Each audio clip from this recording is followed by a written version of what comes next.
Well, we've had a little bit of a break from the salt from the past two videos, but still, hey, the fallout of the from the local elections still on its way. Next video, we are going to cover Jacob Rees-Mogg and his very salty take about the local elections and what he thinks is going to happen to the Conservative Party and what they should do to try and turn it around. But here's the thing: what I was truly waiting for, and it has finally happened, is good old Daniel Hannan, you know, barging his way into a room. You know, Daniel never knowingly correct Hannan. He barges into a room, declares something, and then walks out, leaving everyone sort of quite bewildered as to what he has just proclaimed. Wondering, is the sky about to fall? I'm not really sure. But Daniel Hannan has come out with this, and he too, just like we covered a couple of days ago with Will and his very salty take about the Conservative Party losing, has now also seemed to have accepted the fate that they are going to lose. So this is the continuing theme that now you've even got when Conservative Home, one of like the biggest sort of conservative publications and almost a direct arm in many ways of like the non-parliamentary Conservative Party as well as the parliamentary party, you know things are bad. Like morale is at a all-time low. It has dropped through the floor at this point for them. And it's just a matter of how long can they hang on and go on for. And here's the thing, as we've said, Rishi Sunak seems to think that, oh, don't worry, things will get better. You know, he was saying that last year when he was elected. He's been in now office over a year. Have things got better for the Tories, their party, the number of scandals that have come out? No, not one bit. But somehow things will get better and we'll end up in a hung parliament. Well, that's very delusional, but there you go. Hey, trust me, I still think the best is yet to come because we haven't yet had like the angry Tories coming out. But oh, trust me, I think this weekend, maybe early next week, we'll get like the angry Tories with like some serious salty takes. And I'm still waiting for Andy Street to come out and say something or what he thinks. But hey, we'll see what happens. But onwards to today's video. So, and that's not Michael Gove's onwards. So many political vehicles for all these Tory potential candidates. But anyway, on to today's sort of video. So please do remember to click on the like, the share, and of course the subscribe button down below as well. There are links down below to help support the channel, the Patreon page, the one-off station link called Buy Me Coffee, where you can buy me coffee, the YouTube thank you button, and of course, as always, there's the Pony Club down below as well. And of course, 'tis Wednesday as well, so there will be a video today for you Pony Clubbers. And trust me, I am going to show you something very salty indeed. So, and it's not from the Conservatives.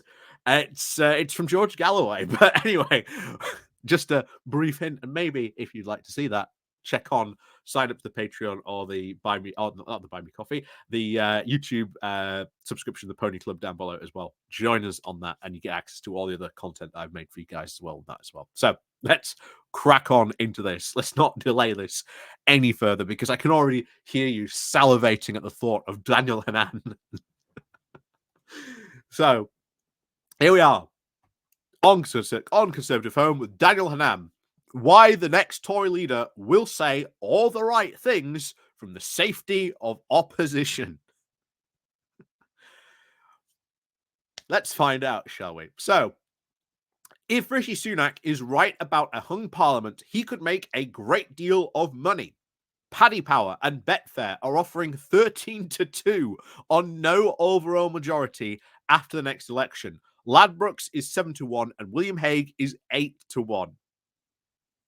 So yeah, he could actually, if he really wanted to put his money where his mouth is, he could make a bet on that. And to be honest, if he thinks he's right, like 13-2 odds, that you could make a heck of a lot of money on that if Rishi Sunak thinks he's right. So why are the odds so far now removed from the extrapolation of the local elections? After all, the Thrasher and Rattlings, the Plymouth professors who came out and carried out this study, are the gold standard in British political analysis. When they say that the figures would translate into hung parliament, we can believe them. Yeah, I again am not really too believed on this. The idea that this is going to end up in a hung parliament, I am very, very doubtful. Especially when you look at the results that Labour got, they are in line with a lot of the other national polls, which would show the swing.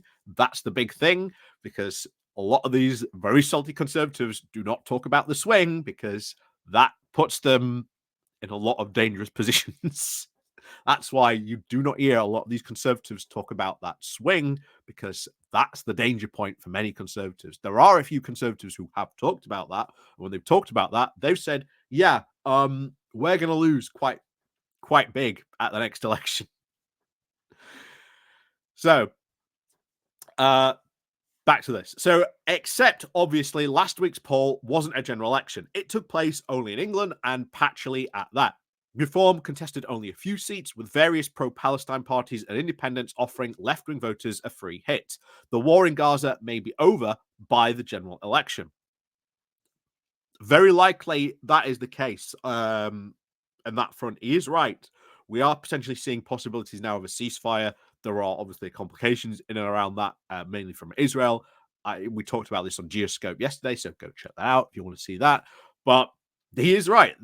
This may be over by the general election. I said it wouldn't last. This wouldn't last forever, and this certainly torpedoes Galloway's chances quite a significant way as well.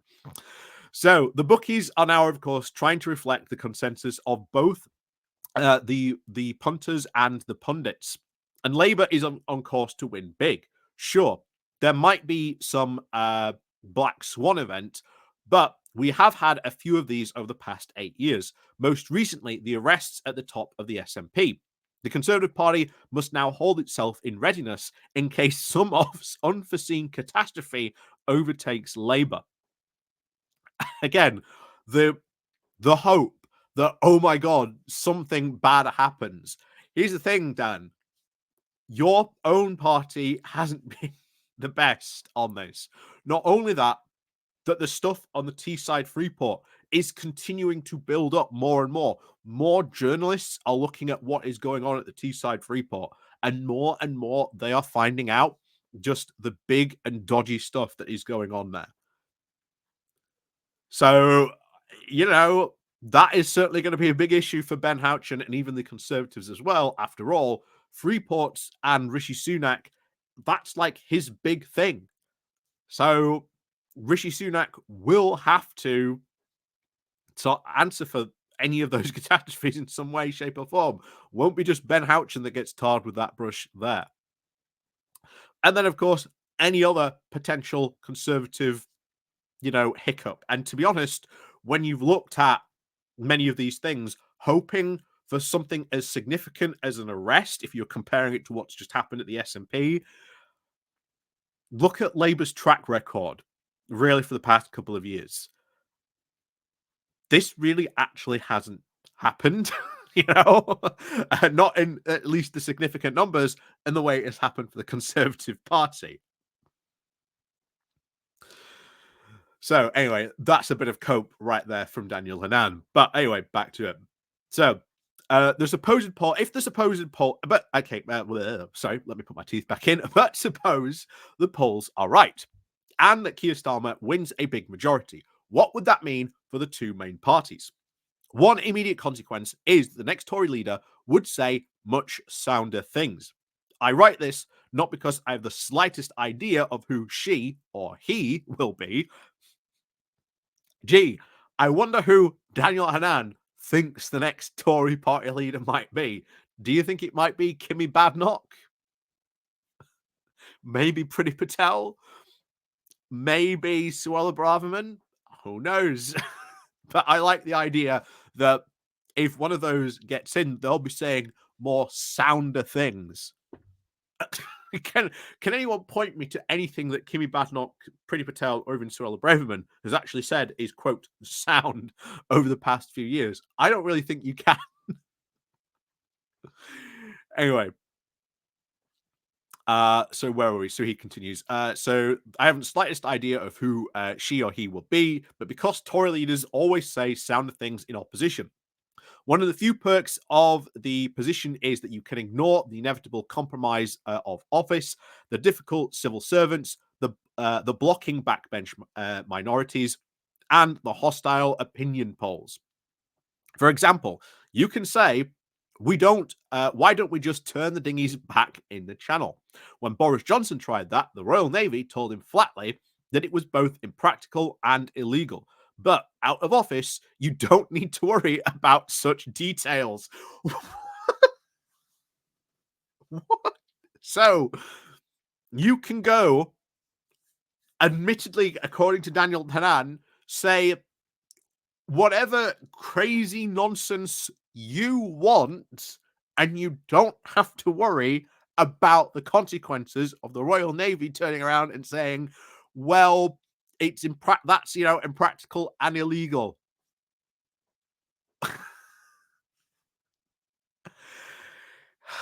Anyway, similarly, you can also very early promises about having more houses.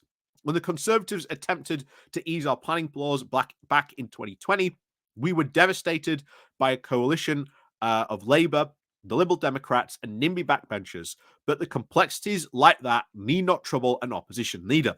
Let me remind you what that law was. These easing of this quote planning laws was actually more about soil nutrients and the damage of that runoff could do into local rivers. That is very, very bad. This isn't just a Labour and Lib Dem and NIMBY coalition. It's if you did this, this would have an impact on the environment. That is why Labour and the Liberal Democrats did not go for it, because it would do a lot of damage. And then, of course, you've got to talk about the potential flooding problems this would cause with having houses this close to sort of riverbanks. There's all these extra stuff. But oh, yeah, that's just easing planning laws. Here's the thing: the biggest NIMBYs in power are the Conservatives. You know, That's that's the reality, but hey, there you go. But he says the complexities like that need not trouble an opposition leader. Um, Absolutely, they should trouble an opposition leader. Just look at William Hague. William Hague, Daniel Hannan has a picture of him when he is when he was leader of the opposition at that time. William Hague had a ton of problems where he was trying to lead the different conservative power groups that were there, all jostling for control. And that is it. It's even worse for the Tories to go into opposition when they are so badly split like that, because all these groups will once again be really jostling for control. And unfortunately for them, in this case, when they're in power, Rishi Sunak can placate these people by saying, well, your Home Secretary, your Foreign Office, you can sit on that committee, you can sit on that committee. There ain't as much, shall we say, sweets and rewards he can give to keep these, troublesome, troublesome, backbenchers in check. It will just be worse. And that was what we saw for a lot. And it wasn't long until David Cameron came along and managed to, in effect, silence a lot of these things. They are really forgetting the lessons that sort of Cameron taught the Conservative Party about pulling together and working together. Uh, those, of course, Cameron himself did forget as well when he actually gained power, but that's probably another story for another time. But them being in opposition, oh, absolutely, they will have a lot of problems, and this brings it up in the very next paragraph. So he says, you can demand that we leave the European Court of Human Rights. You can make it sound easy. Now, on balance, I think we should indeed leave the European Court of Human Rights. The outrageous ruling against Switzerland on net zero convinced me that we are dealing with a campaign group masquerading as a court. Um,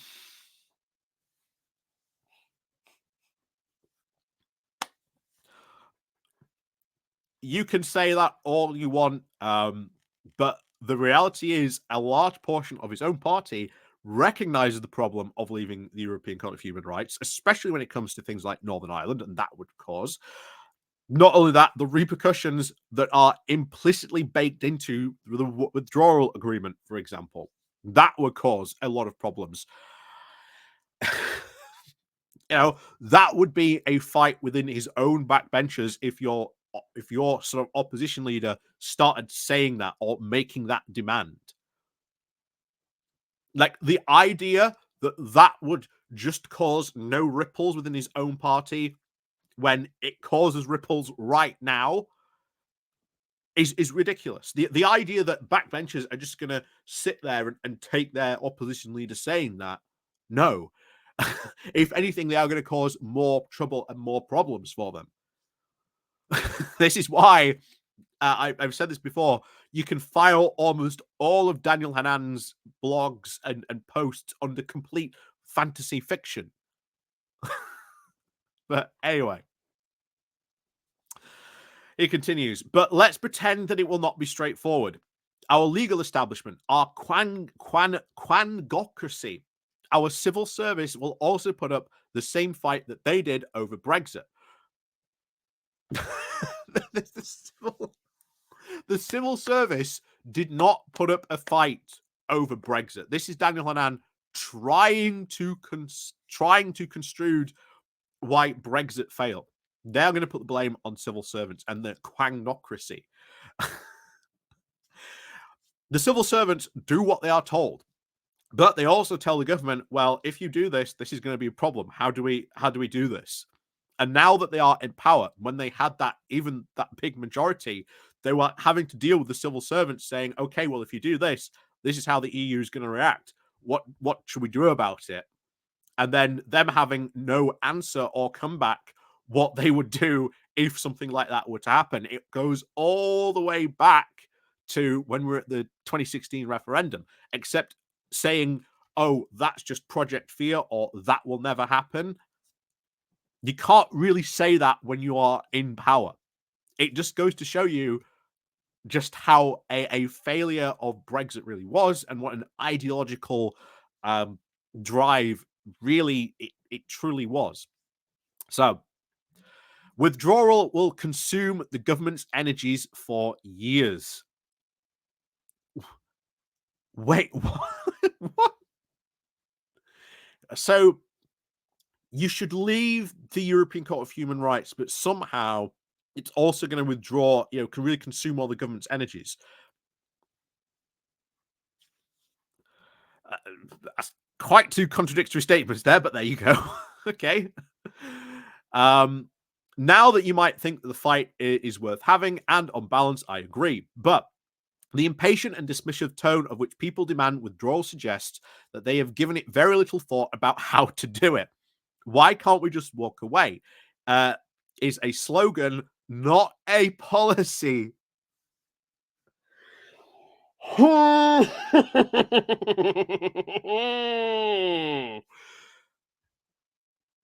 Really? Coming from Daniel Hannan, the man who was part of the massive slogan campaign of take back control, sovereignty.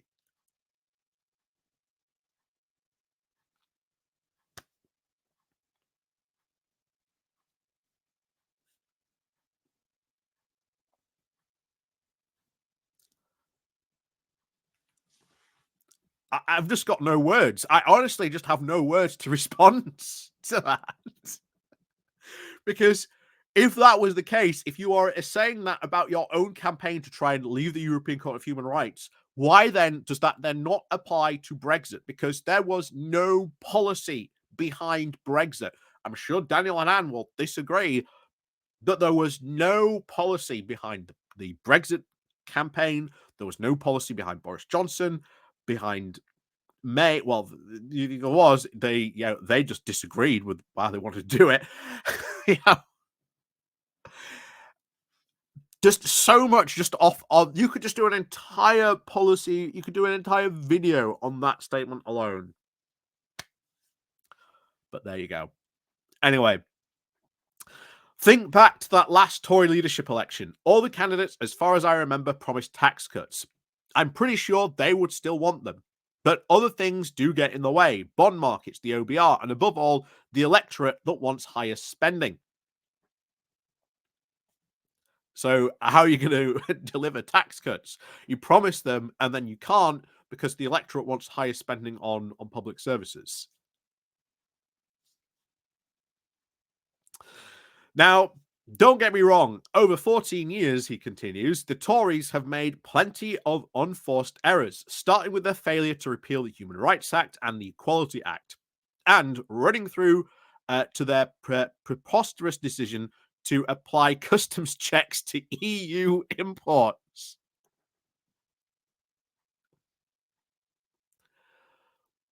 You have to apply those. You cannot get out of that. Not only that, repealing the Human Rights and Equalities Act.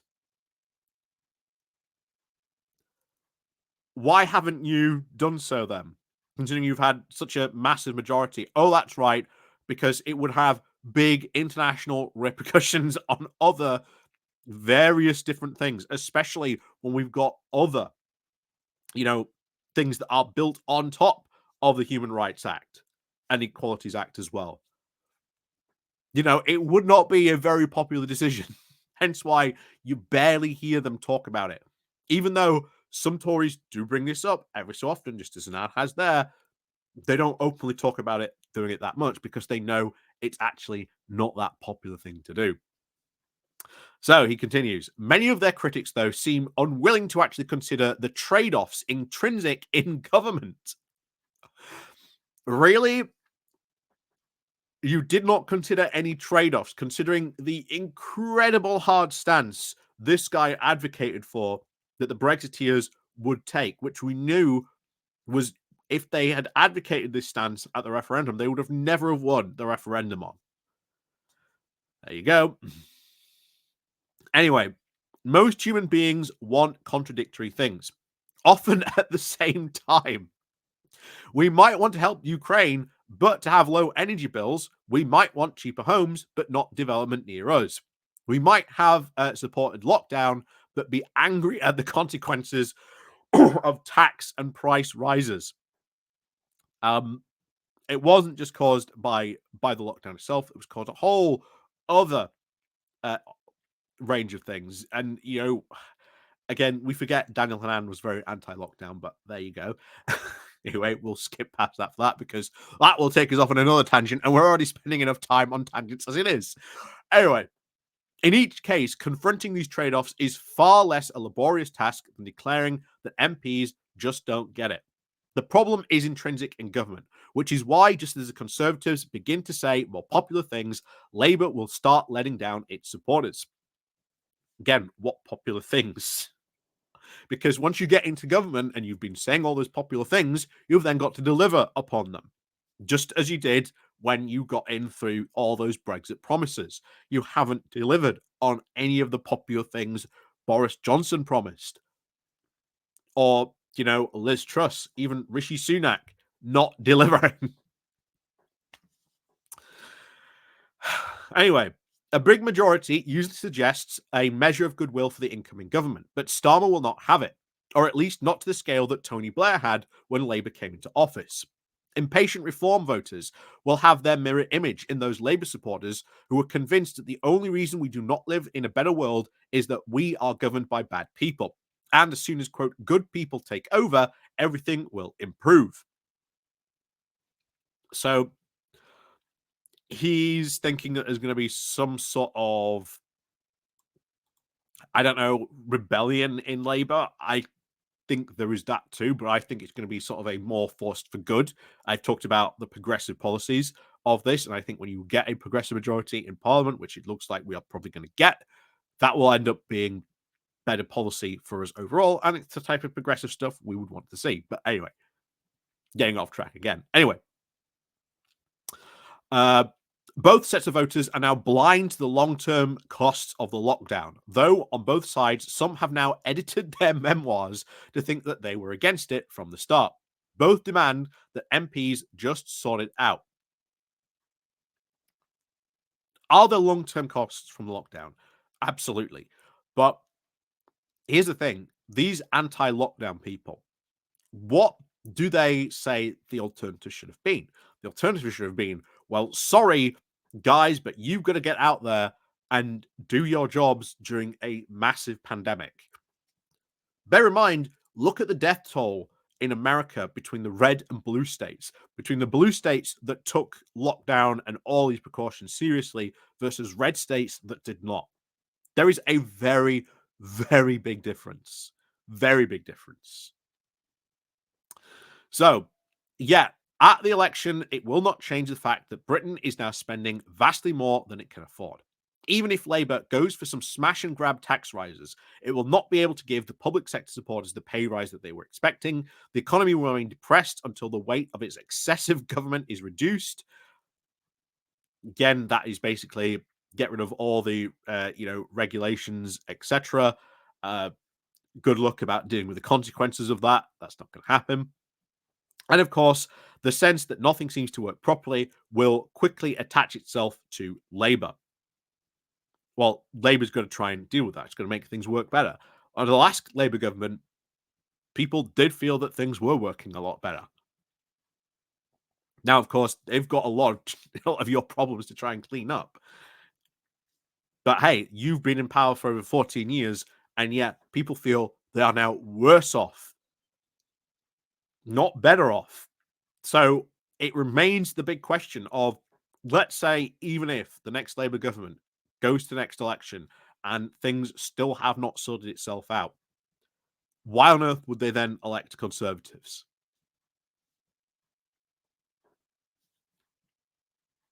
Because all you're going to do is say, hey, look, we are in a bad state because of these guys who had 14 years in power, who failed to actually make anything better. Do you think letting these guys back in power is a smart move again? Regardless of how the next, Labour government is going to be, and we don't know how it is going to be until while they're in power. That is what Labour will easily run, even doing good or bad. So, and yet, still on this idea that, oh, guys, you don't understand. Once people have had Labour in power for like 5 years, we'll go storming back into power.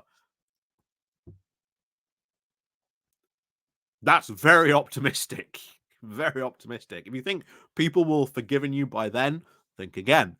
Also, if you are advocating all this crazy stuff because it's, quote, popular, be my guest. But hey, the civil war that is going to erupt in your own party and be fought on your own backbenchers is not mentioning this one problem. Because if you think it's a difficulty keeping your MPs in check when you're in power, out of power is going to be 10 times harder. He is not even bringing the reality of that up because it happened to the Conservative Party the last time they lost power. The last time they were out of power, they were saying this again, that after 97, oh, don't worry, next election will come back because everyone will have been fed up with Labour, will come storming back into power. That did not happen. They're singing from the exact same hymn sheet after last time. But there you go. So this is not a council of complacency, by the way. Labour will not go quietly after a single term. It will give the vote to 16-year-olds and possibly to foreigners in attempt to cling to office. But the inflated expectations and the short-term spans, the facile dismissives, these have all been things on the rise since smartphones and social media began to distort our politics, and they show no signs of going away.